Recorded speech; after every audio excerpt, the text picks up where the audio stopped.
আজকে মহাশিবরাত্রি। আজকে মহাদেবের দিন আর মহাদেবের ভক্তদের কাছে সবথেকে বড় দিন। আজকের এই মহাশিবরাত্রিতে আমি এখন আছি আমার মহাদেবের সাথে, মহাদেবের পাশে। আর আজকে তোমাদের সাথে শেয়ার করব আমার মহাদেবের সাথে কাটানোর সমস্ত মুহূর্তগুলো।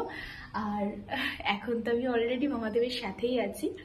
তো আজকে বিকালে মহাদেবের কাছে জল ঢালবো। আমাদের এখানে সব থেকে পুরনো আর জাগ্রত মন্দির হচ্ছে এই মন্দিরটা, আমাদের শিব মন্দির। জীবনে সবারই খারাপ সময় আসে, তো খারাপ সময়ও থাকে, ভালো সময় থাকে, কিন্তু একজন আছে যে জীবনের কোনো সময় তোমার হাত ছাড়বে না। সে তোমার যেমনই পরিস্থিতি হোক না কেন, হয় তোমার ভালো সময় হয় তোমার খারাপ সময়, যে কোনো সময়, আর তুমি তাকে যখনই মন থেকে চাইবে সর্বদা তুমি তাকে পাশে পাবেই। এটা হচ্ছে এমন একজন, এটা কে কি কেমন কিচ্ছু জানা নেই, কিন্তু একটা জিনিস জানা আছে যে সে তোমার সমস্ত কিছুতে সে তোমার সাথে আছে, যদি তুমি তাকে শুধু মন থেকে ডাকতে পারো। তো আজকে তার দিন, মানে আমার জীবনের এর থেকে বড় দিন হওয়ার কোনো দিন হতেই পারে না। তো আমার জীবনে আমার বায়োলজিক্যাল যিনি বাবা তিনি নেই, কিন্তু ইনি আছে আমার সাথে সব সময়। আর আজ প্রথম দিন বলে নয়, এর আগে বহুবার সেটা উনি আমাকে প্রমাণ করেই যাচ্ছে। তো আমি কোনো প্রমাণ চাইনি, কিন্তু প্রত্যেকবারে আমি প্রমাণ পেয়েছি। তো যাই হোক, অনেক কথা বলে ফেলেছি। তো চলো আজকে সমস্ত যা যা করব সব তোমাদের সাথে শেয়ার করব। তো সকালবেলা মন্দিরে গিয়েছিলাম মহাদেবের সাথে দেখা করতে, তোমাদের তো দেখালামই। তো আসার পথে দেখো মহাদেব আমাকে এতগুলো প্রসাদ দিয়েছে, যেটা আমি জল ঢালার পর খাবো। আর তার সাথেই ফুলটা আর বেলপাতাটাও আমি সঙ্গে করে নিয়ে এসেছি। পুজো প্রত্যেক দিনের মতনই সকাল সকাল কমপ্লিট হয়েছিল, কিন্তু আজকে আমি সকাল সকাল এসে মহাদেবকে সাজিয়েছিলাম। যদিও মেন প্রিপারেশন আমি সব ঠিক করে রেখেছিলাম বিকেলবেলায় করব, কিন্তু তাও সকালবেলা এসে একটু গীতা পাঠ করলাম আর তার সাথে মহাদেবকে সাজালাম। দেখো আজকের দিনটা এতটাই স্পেশাল যে এই দিনকারে আমি চাই না একটা মুহূর্তও নষ্ট করতে, কিন্তু সকালবেলা তেমন খুব একটা কাজ থাকে না, সাথে আজকের দিনে আলাদা কোনো কাজ করার জন্য কিছু করতে নেই। তো আজকে আমি অনেকক্ষণ ধরে গীতা পাঠ করেছিলাম। এখন আমার গীতা 33 নম্বর শ্লোক চলছে। তোমাদেরকে কখনো পাঠ করে শোনানো হয়নি, যদি কখনো সুযোগ হয় তাহলে অবশ্যই তোমাদেরকে একবার অন্তত আমি শোনাবো। তারপর চলে গিয়েছিলাম তুলসী মঞ্চতে জল দিতে। আজকে তুলসী দেবীকে জল দিলে অনেক বেশি পুণ্য হয়। তো আমি চেয়েছিলাম যে কুম্ভ মেলায় তো আমি যেতে পারিনি, বাট বাড়িতে থেকেই সমস্ত কিছু পালন করার। সকালবেলা তেমন কোনো কাজ নেই, কারণ রাত্রিবেলা যেহেতু জল ঢালবো সেই জন্য সকালবেলা তেমন কিছু একটা করবো না। আর যেই সমস্ত জিনিসপত্র তো কালকে আমি আনিয়েছি, দেখেই নিয়েছো, তো সেগুলো তো রয়েছে, সেগুলো গোছগাছ করতে হবে। তো এখন একটু নিজে রেডি হব, মানে মা বলে যে আজকে নাকি সাজতে হয়, তাহলে মহাদেব খুব খুশি হয়। তো আমি সাজবো, আমি আজকে আলতা পরবো, আর তার সাথে আমার সেই ছোট্টবেলার মল, যেটা আমি মানে বহু বছর হয়ে গেছে পরিনি, সেটাও আজকে পরবো। তো চলো আলতাটা আগে পরে নিই। যখন ছোটো ছিলাম তখনও কিন্তু আমি এই আলতা পরতে ভীষণ পছন্দ করতাম। আর আজকে মাও বলল যে আজকে এত বড় পুজো আর আলতা পরবি না তা হয়, তাই জন্য আমি নিজে নিজেই একটু আলতা পরলাম। আর দেখো হাতের ডেকোরেশনটাও কিন্তু আমি নিজে নিজেই করেছি। ইচ্ছা হচ্ছিল পায়ের সাথে সাথে একটু হাতেও পরতে, তো সেই জন্য পরেও নিলাম। তারপরে টিঙ্কুকে অনেকক্ষণ ধরে কিছু খাওয়ানো হয়নি, আর ও মন্দির থেকেই আমার পেছন পেছন ঘুরছে যে অনেক খিদে পেয়েছে, সেই জন্য আজকের দিনে ওদেরকে যদি নিজের হাতে না খাওয়াতে পারলাম তাহলে আর কি হলো। যদিও ওকে আমি প্রত্যেক দিনই নিজের হাতে কিছু না কিছু খাওয়াই, তো আজকে একটু লুচি খেতে চেয়েছিল, আর বাড়িতে তেমন কিছু না থাকার জন্য ওকে একটু লুচিই খাওয়ালাম। খুব একটা তেলের খাবার ওকে খাওয়াই না, কিন্তু অল্প বিস্তর দিই। ও খুব পছন্দ করে তেলের খাবার খেতে, কিন্তু খুব একটা দিতে পারি না। তো দেখেইছো ওর গায়ের অবস্থাটা খুব একটা ভালো নয়। এর দিন সব কিছু আনলেও দুধ, দই আর মিষ্টি আর ফুল, এই 4টে জিনিস কিন্তু আমি নিইনি। তার কারণ আমি চেয়েছিলাম এগুলো সঙ্গে সঙ্গে নিয়ে আমি মহাদেবকে অর্পণ করব।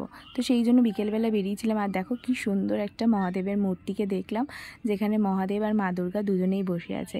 ভীষণ ভালো লাগলো, তাই সেই ক্লিপটাও তোমাদের সাথে শেয়ার করলাম।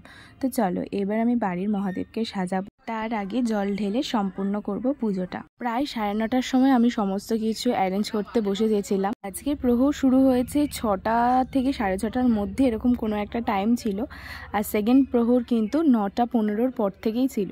তো আমি সেকেন্ড প্রহরেই জল ঢালার চেষ্টা করেছি, যদিও বাড়ির জলটা আমি 9:15-র পরই ঢেলেছি। সাথে মন্দিরে গিয়ে জল ঢালতে ঢালতে আমার প্রায় 11টা বেজে গেছিলো।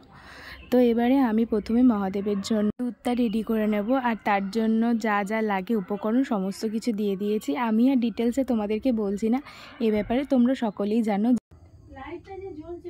পুজোর সমস্ত কিছু জোগাড় কমপ্লিট হয়ে গেছে, আর তারপরে আমি নিজেও রেডি হয়ে গেছি।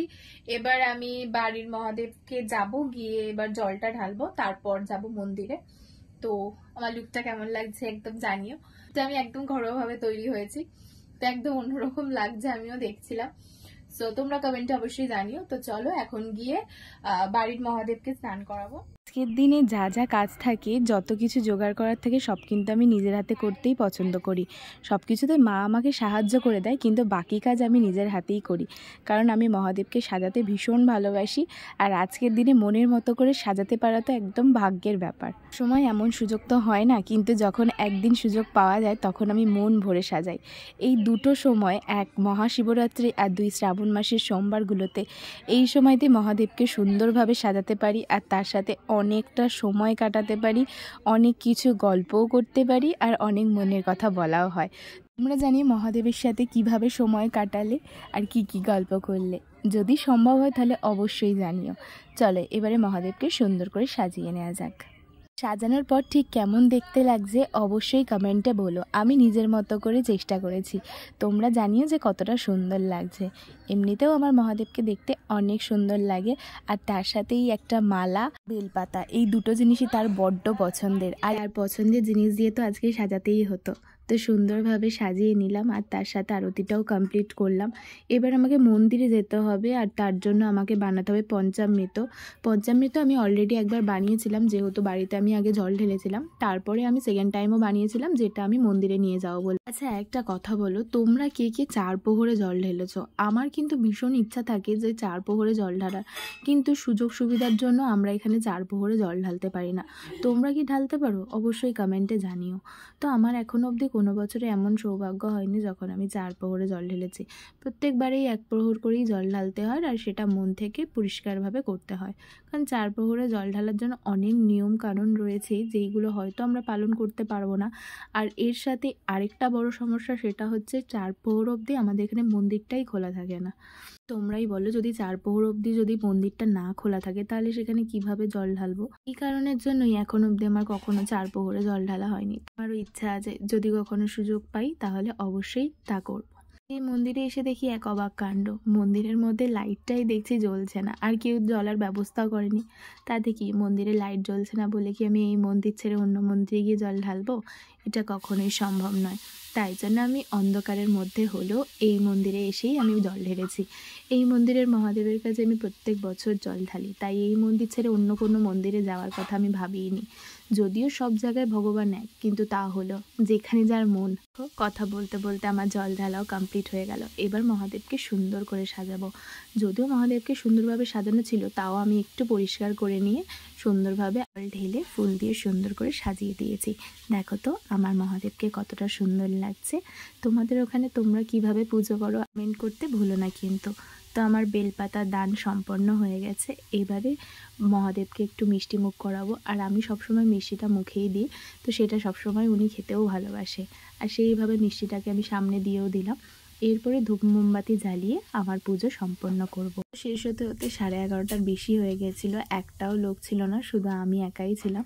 আর বাড়ির পাশে আরও একটা শিব মন্দির রয়েছে, যেখানে যাইনি, জানি না কত লোক ছিল, কিন্তু এখানে যখন গেছিলাম তখন কিন্তু কোনো লোকই আর ছিল না। এই মাত্র আমার পুজো সম্পন্ন হলো, আর এটা হচ্ছে চন্নমিত্র। তো এই চন্নমিত্রটা খেয়ে তারপরে সমস্ত খাবার দাবার খেতে পারবো। মানে সমস্ত মানে আজ তো তেমন কিছু না, আজ তো শুধু সাবু বা ফল এইসব খেতে হবে। আর এখন 11টা বাজে, তো এখন আমার খাওয়ার কি সত্যি বলতে আর কিছু ইচ্ছা নেই, আর আমি কিছু খাইও না তেমন ভাবে। তো চন্নমিত্রটা খাবো, আর একটুখানি সাবু আজকে মা মেখেছে, ওটা খাবো।